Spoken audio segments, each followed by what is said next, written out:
Ashley, mi vida, tenemos una sorpresita para ti. La voz de mi padre retumbó por el micrófono, atravesando el murmullo de las conversaciones en el salón de baile. Estaba en el escenario, con las luces de Madrid parpadeando tras él a través de los inmensos ventanales del piso 60 que yo misma había diseñado. A su lado mi hermana Brittany, radiante y expectante con un vestido que seguramente costó más que mi primer coche. Sonreí, alzando mi copa de champán, dando por hecho que se trataba del premio de arquitectura sostenible que acababa de recibir. Pero entonces continuó. Esta noche, como regalo de bodas para su hermana, Ashley ha decidido generosamente cederle las escrituras de su ático a Brittany. La sala estalló en aplausos. 30 invitados, la florinata de la ciudad, aplaudían mi generosidad. Me quedé helada, mi sonrisa congelada en una máscara. El tallo de la copa se sentía frágil y frío en mi mano. No me lo había pedido. Lo estaba anunciando. Me estaba atracando a plena luz del día, usando un público de millonarios como su arma. El aplauso me inundó como un ruido blanco, estático, ensordecedor, ahogando al cuarteto de cuerda. No parpadeé, no respiré. Simplemente me quedé allí, observando a mi padre sonreír a la multitud, interpretando a la perfección su papel de patriarca benévolo. Se le daba bien ese papel. Se le daba bien hacer de arquitecto del éxito familiar aunque llevara una década sin dibujar un solo plano. Miré a Brittany. Resplandecía aferrada a la mano de su prometido, empapándose de la admiración. La llamaban un espíritu libre, esa era la marca de la familia. Brittany era el alma salvaje y creativa que no podía ser atada por horarios o presupuestos. ¿Y yo? Yo era los cimientos, el frío e insensible hormigón que los sostenía para que ellos pudieran tocar el cielo. No se aman los cimientos, solo se espera que aguanten el peso. Durante años había sido la socia silenciosa de su delirio. Cuando las inversiones de mi padre se convertían en agujeros negros, yo los tapaba con mi sueldo. Cuando la marca de estilo de vida de Brittany acumuló una deuda de cientos de miles de euros en tarjetas de crédito, yo pagué las facturas para que no se enfrentara a una demanda. Yo había pagado 75.000 euros por esta fiesta. Yo había contratado el catering, aprobado los arreglos florales y diseñado la iluminación. Yo había construido el escenario sobre el que estaban, y ahora lo usaban para ejecutarme. El ático no era solo una propiedad. Sí, valía 4,5 millones de euros, pero para mí era el único metro cuadrado sobre la tierra que no les pertenecía, era mi santuario. Había diseñado cada centímetro, desde los ventanales que enmarcaban la ciudad hasta el estudio insonorizado donde yo, de verdad, hacía el trabajo que pagaba por sus vidas. Era el único lugar donde no era Ashley el cajero automático o Ashley la solucionadora. Era simplemente Ashley. Y ahora Roberto quería quitarme también eso, ya no solo quería mi dinero, quería mi refugio. La gente a menudo se pregunta por qué las mujeres como yo nos quedamos. ¿Por qué no nos marchamos cuando se cobra el primer cheque o aterriza el primer insulto? No es porque seamos débiles, es porque estamos entrenadas. Es una cárcel sin barrotes. Creces creyendo que tu valor es puramente transaccional. Crees que si das lo suficiente, construyes lo suficiente, arreglas lo suficiente, al final la balanza se inclinará a tu favor. Crees que puedes comprar su amor si pagas un precio lo bastante alto. Yo había pasado 29 años pagando ese precio. Había eliminado mis propias necesidades para hacer sitio a las suyas. Me había convencido de que ser útil era lo mismo que ser amada. Pero al ver la sonrisa expectante de mi padre, al ver el derecho grabado en el rostro de mi hermana, por fin vi las cuentas con claridad. No había ninguna deuda, no les debía esto. Llevaban desde que era una niña dejando mi alma en números rojos, y nunca, jamás iban a devolvérmelo. Vamos, cielo, no seas tímida. Roberto extendió la mano, con la palma abierta, esperando las llaves metafóricas. Sonreía con esa mueca ensayada, de tiburón, que usaba al cerrar un trato, la que decía, yo gano, tú pierdes, y vas a darme las gracias por ello. La sala contuvo el aliento. Sentía el peso de 30 pares de ojos presionando mi piel. Esperaban que la hija buena actuara. Esperaban que la arquitecta suavizara la incomodidad, que se lo tomara a risa, que dijera algo cortés sobre la familia y el sacrificio. Esperaban que hiciera lo que siempre había hecho, rellenar las grietas para evitar que su fachada se desmoronara. Miré a Brittany. No me miraba a mí, miraba el anillo de diamantes en su dedo, girándolo bajo la luz, ya redecorando mentalmente mi salón. No me veía como una persona, me veía como un inventario, un recurso que explotar. Si le entregaba esta propiedad no sería el final, sería el precedente.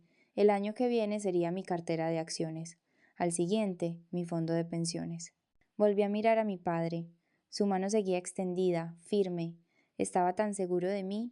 Había construido toda su autoimagen sobre la certeza de mi sumisión. No oye. No fue un grito, ni un susurro. Fue solo una palabra, plana y pesada como una piedra al caer en un pozo. Roberto parpadeó. Su sonrisa vaciló, temblando en las comisuras. —¡Perdona! Rió un sonido nervioso, casi un ladrido. —Creo que se te ha subido el champán a la cabeza, cariño. He dicho, te he oído perfectamente, dije, con la voz firme, proyectándola hasta el fondo de la sala. Y he dicho que no.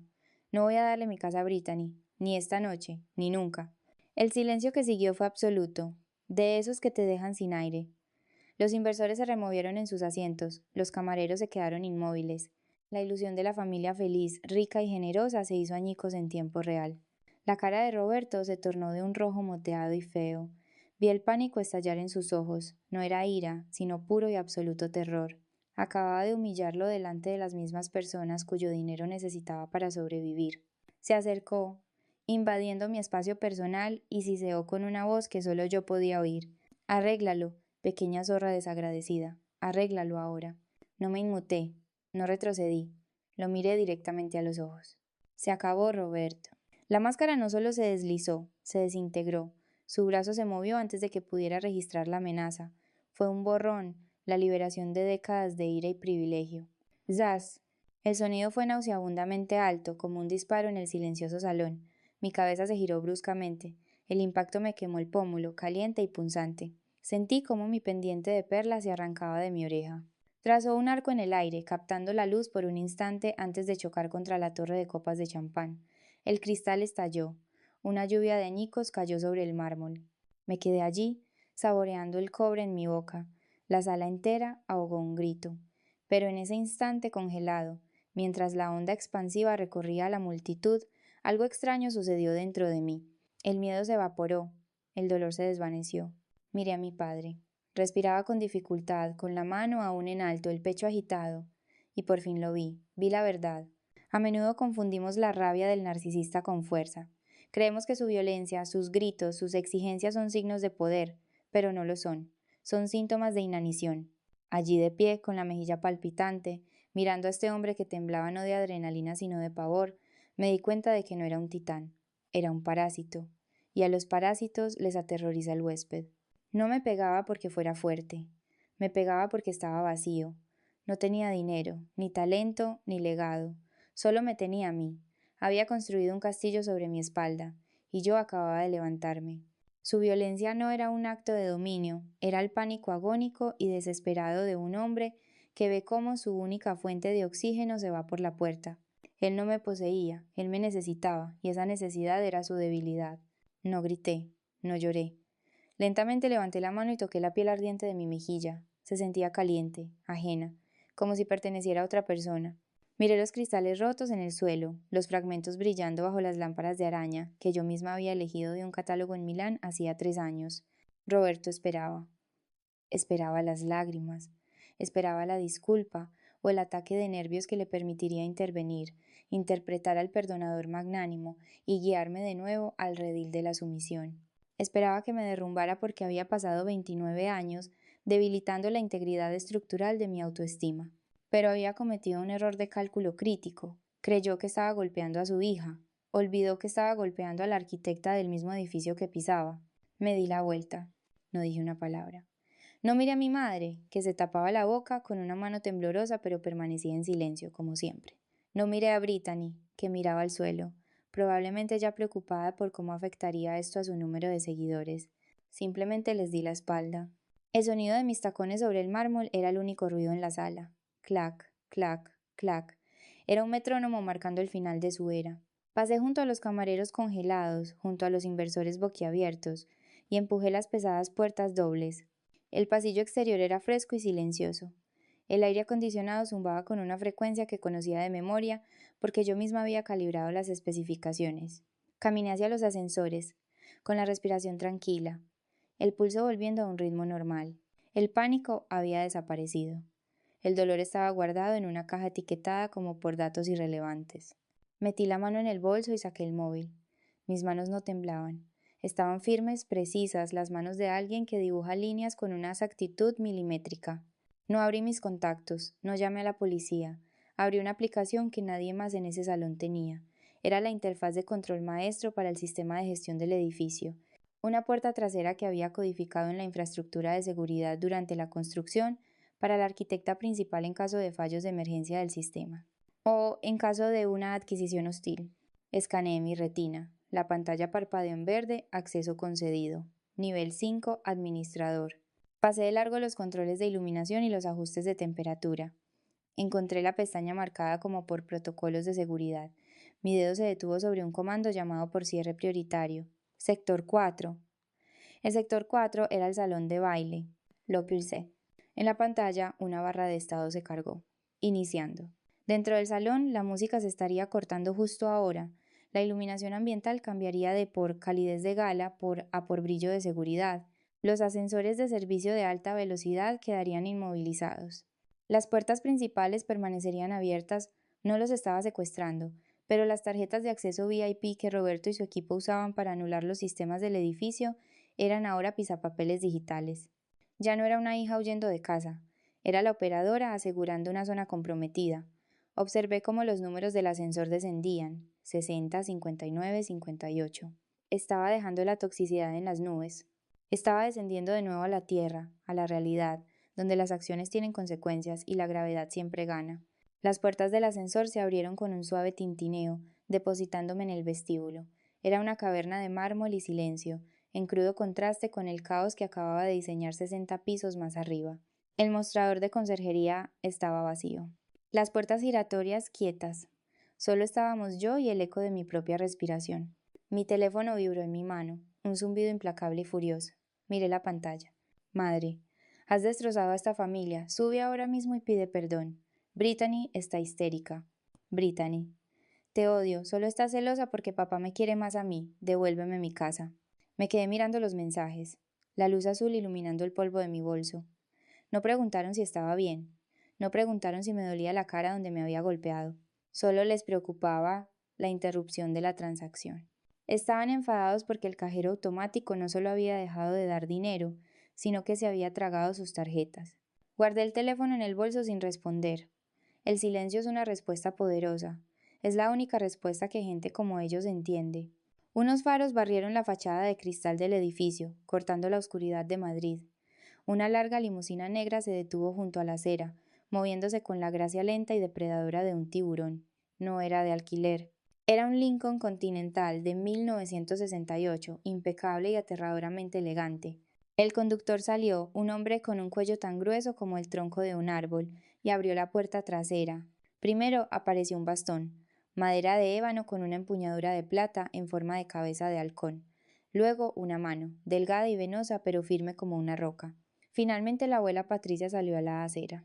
Para la familia, Patricia era solo la abuela, la anciana silenciosa que se sentaba en un rincón en Nochebuena, tejiendo y asintiendo mientras Roberto presumía de sus negocios. Pensaban que era frágil, pensaban que estaba senil, pensaban que era inofensiva.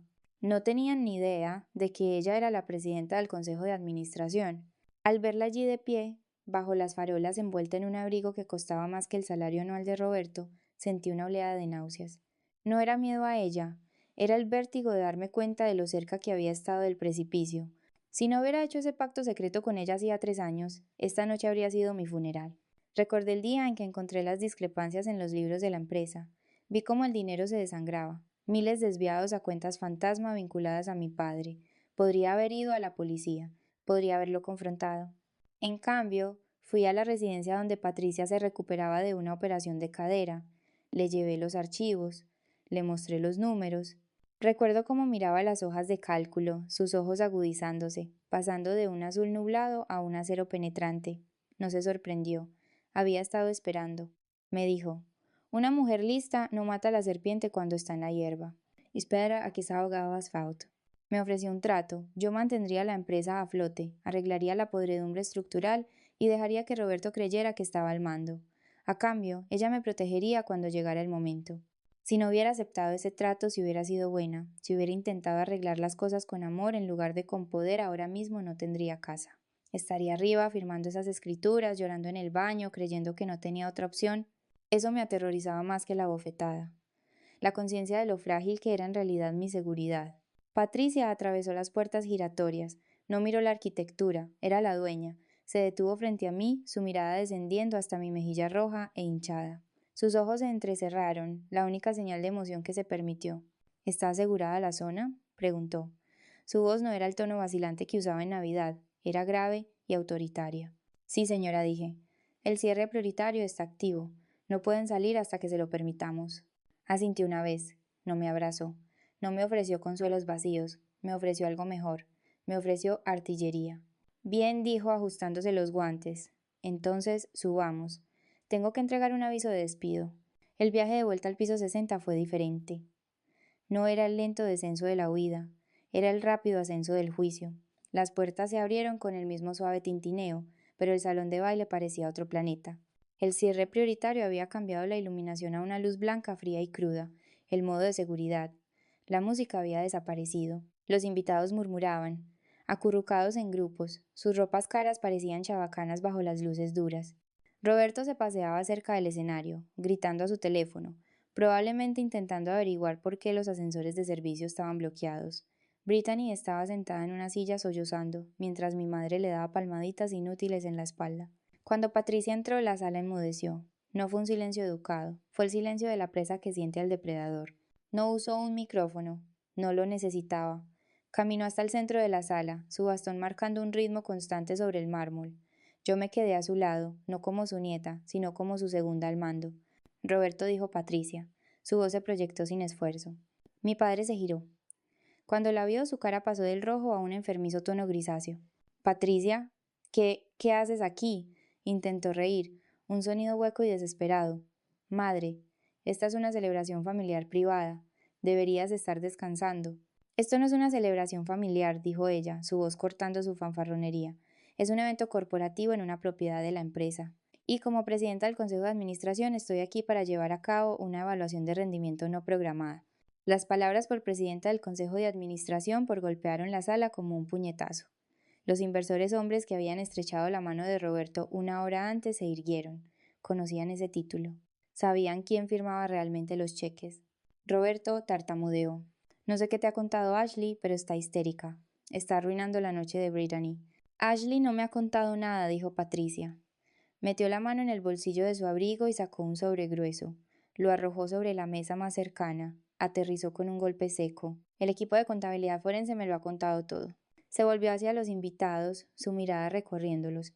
Mi yerno, Roberto, les ha hecho creer que es un promotor inmobiliario. No lo es. Es un jefe de proyecto de nivel medio que contraté por lástima hace 20 años. Un murmullo de asombro recorrió la multitud. Brittany levantó la vista, con el rímel corrido. Abuela, ¿qué estás diciendo? Estoy diciendo, continuó Patricia, implacable, que durante los últimos 5 años tu padre ha estado malversando fondos de la empresa para financiar tu estilo de vida, Brittany. Los coches, los viajes, esta fiesta, todo se pagó con dinero robado. Dinero que pertenece a los accionistas, señaló a Roberto con un dedo enguantado. El regalo del ático no era generosidad, era un intento de liquidación. Estaba tratando de transferir las escrituras para ocultar activos antes de la auditoría trimestral de la semana que viene. La revelación quedó suspendida en el aire, pesada y sofocante. Roberto me miró, sus ojos suplicantes, rogándome que lo salvara una última vez.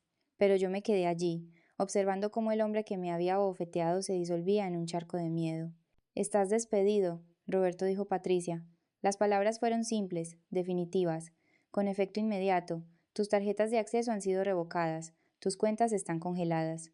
Y tienes exactamente 5 minutos para desalojar este edificio antes de que haga que seguridad te saque por allanamiento. Consultó su reloj. El tiempo empezó a correr cuando entré por esa puerta. Te quedan 4 minutos.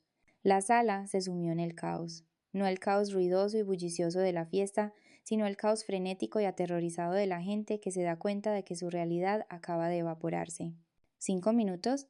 Jadeó Roberto, su rostro perdiendo todo color. Patricia, por favor, hablemos de esto, somos familia.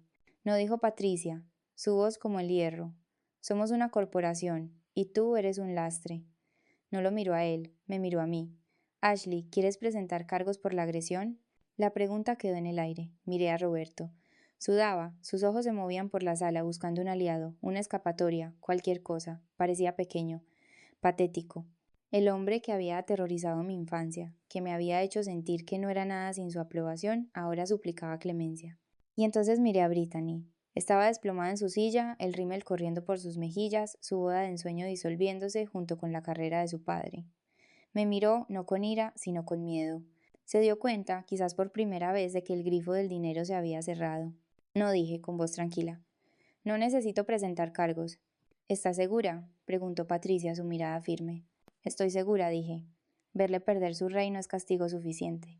Roberto dejó escapar un sollozo, un sonido roto y derrotado. Intentó alcanzarme, pero los guardias de seguridad ya lo flanqueaban. Ashley, por favor, gimió mientras lo escoltaban hacia los ascensores de servicio. Soy tu padre. Tú eras por mi padre, le corregí en voz baja. Ahora solo eres un ex empleado. Cuando las puertas se cerraron tras él, un extraño silencio se apoderó de la sala. Los inversores ya estaban sacando sus teléfonos, haciendo llamadas, distanciándose del barco que se hundía. Mi madre lloraba en silencio sobre una servilleta. Brittany miraba al suelo con la vista perdida. Pero yo me sentía ligera. El peso que había llevado durante 29 años, la carga de ser la solucionadora, la constructora, los cimientos, había desaparecido. Semanas más tarde estaba en mi ático, mirando el horizonte de Madrid. Las luces de la ciudad parpadeaban abajo, un mar de diamantes. Estaba en silencio, en paz. Las batallas legales seguían su curso, pero eran un problema de la empresa, no mío. Roberto se enfrentaba a cargos por malversación. Brittany estaba siendo demandada por sus acreedores por deudas impagadas. Mi madre se había mudado a un pequeño apartamento, obligada a enfrentarse a una vida sin el colchón de las mentiras de mi padre. Yo no fui la arquitecta de su caída, solo fui la arquitecta que por fin dejó de apuntalar las ruinas. Fui a mi tocador y cogí el pendiente de perla. Un limpiador lo había encontrado debajo de una mesa la mañana siguiente y me lo había devuelto. Lo sostuve a la luz, admirando su brillo. Estaba un poco arañado, un poco imperfecto, pero seguía siendo hermoso. Lo coloqué en una pequeña caja de terciopelo, justo al lado de mis premios de diseño. Ya no era una joya, era un trofeo, un recordatorio de que había sobrevivido a la demolición. Me alejé de la ventana y entré en mi estudio. Mi mesa de dibujo estaba cubierta con los planos de un nuevo proyecto, un centro comunitario en un barrio que necesitaba desesperadamente una inversión. Trabajo de verdad, un trabajo con sentido. Me senté y cogí mi lápiz. La página en blanco me devolvió la mirada llena de posibilidades.